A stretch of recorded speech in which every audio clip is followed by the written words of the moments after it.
What's up, YouTube? This is Salamence1 or Salamence1, and I'm bringing you a Pokemon online battle. Today I have a battle against some random guy on the Smogon, whatchamacallit, server, and I had a pretty good match. It's with a new team I built around Scizor, which is one of my favorite Pokemon. It was built to model somewhat after my old 4th gen team that I had a lot of success with on Wi-Fi battling. So I tried modifying it to a 5th gen version, sort of kinda switching some sets around, and it worked pretty darn good. So here's the battle. So I'm just going to lead off with my Wishmaker, which is a Jirachi. We go straight for the Stealth Rocks as he goes for the Hydro Pump. I was afraid of a trick somewhat, but he doesn't go for it, and he ends up missing a Hydro Pump. I'm pretty sure he's choice because he just keeps going for the Hydro Pump, and here you'll see he doesn't have leftovers or anything, so I'm pretty sure he is choice, so I'm just going to keep going for Body Slams, hoping to paralyze him. And then now that I have him paralyzed, I believe I go for a Wish, but then he ends up fully paralyzed. I was hoping to have him get a little bit more damage on me, so that Wish is more beneficial, but you know, whatever. Here, I believe I go for a Body Slam, predicting him to switch out like he does, and he goes out to this Gliscor, so it would be really useful to get paralyzed on him. But, of course, when I need it the most, he does not get the Parahacks. So this Gliscor is going to be quite annoying throughout the battle, and just do what annoying Gliscors do. And he goes for a Protect. I go out to my Whirlpool or Rotom-W. He's just going to switch out into his own. I know I can outspeed due to him being paralyzed, so I just go for a Volt Switch. And I go out to Landorus because, you know, I didn't want him getting full switch advantage, and that's what he's going to get here, so I go out to my Landorus here. He's going to go out into Batman just to go for that Protect and see what I'm going to go for, and I go for the HP Ice. I know he's going to be switching out here, so I go back out to my Whirlpool, and just in case he decides to stay in and go for something, he switches out, goes out into Scizor, so I feel like I'm at a pretty good position. I just go for this Will-O-Wisp, burn him, and now he's pretty much crippled for the rest of the battle. So here I'm just going to go for a Hydro Pump, try to get some damage off on something. He actually stays in and just dies to that, so, you know, whatever.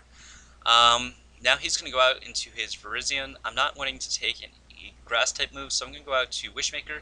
Also, Wishmaker can really wall pretty much all of his sets and then threaten to paralyze them with Body Slam. So that's what I'm going to go for. He goes for Focus Blast, and after +1, it does actually a decent chunk of damage. This is a near max defense Jirachi with max HP investments, so it does a good chunk.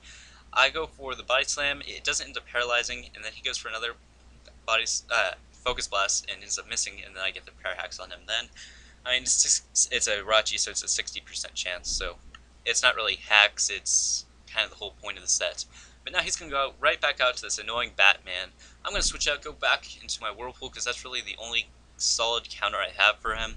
He's going to go for a Substitute, and now I know it is most likely the most annoying set in the game right now, and that's the Toxic Sub, Protect, all that other crap. It's just so annoying, and he just pisses me off right here because I get a Hydro Pump miss, he gets toxic damage, protects, I hit it, I go for a Hydro Pump, he protects himself, and poison damage just keeps racking up. He goes for a Substitute, it doesn't really matter because he's faster, or there's a speed tie or something like that, I don't know. I break his sub, and then here he goes for a Substitute again. I go for a Hydro Pump and miss, of course, and then he's going to be able to protect, get some near to full HP. So really my game plan at this point is to sack off my Whirlpool, go out into Scizor, threatening him out and trying to lure out that Heatran of his that I saw in the team preview, and then go out into my Infernape, take a fire type move, KO his Heatran, or whatever decides to come in. I can really KO after any prior damage. I can KO this Gliscor with a Close Combat plus Fire Blast. I can KO Tyranitar with Close Combat easily. I can KO Heatran with Close Combat easily. So really, Close Combat plus Fire Blast is going to be the best option I have.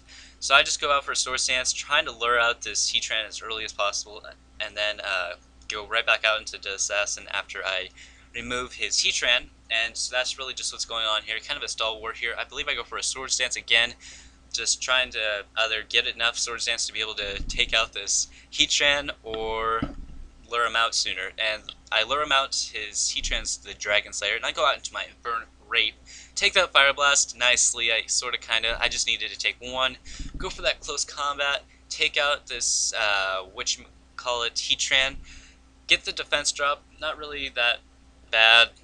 He's going to go right out to Batman. He's going to protect. That's going to get his HP to near full, or full maybe, I don't know. I don't know how much poison, yeah, to full HP. So here I'm just going to go for a Fire Blast, hoping to KO, min-max damage. I could possibly KO, but, you know, I never get max damage, so it doesn't KO. If he didn't go for the Protect last turn, it would have killed him, so that was a good play earlier. But now I can just go out to Dead Assassin, now that all of his counters are removed, get up a Sword Stance, and then assassinate this guy. I'm going to go for a Snipe bullet right through his head, and then he's going to bring out his last Pokemon, which is Tyranitar, go for that +2 stab boosted, and shoot him in the heart with a Bullet Punch. So that's a good game. Yami 0. It was just a fun match with this new team. I think this is actually probably my favorite team now. It's had a lot of success so far, and it's climbing the ladder pretty darn fast. So far, this team, I think, is actually undefeated. I've only had like 15 or 16 battles with it, but it's been pretty solid so far. I don't think I've lost with it yet. I might have. I could be wrong, but I love using this team. It's just lasts forever. So anyway, about the Pokemon team builder team building guide or whatever I call it. That's gonna be coming up fairly soon. Hopefully, maybe, possibly. I'm just trying to get. Right now, I'm still trying to gather up information, get all the programs ready for editing, and figuring out how to use all the different stuff I have available, so I can make it as good as possible. I'm trying to have a very good team building guide that's very informative and isn't boring, that you'll just sit through and watch and not get anything out of it. I want to make it somewhat interesting, and yeah. If you don't care about that, then whatever, it doesn't really matter.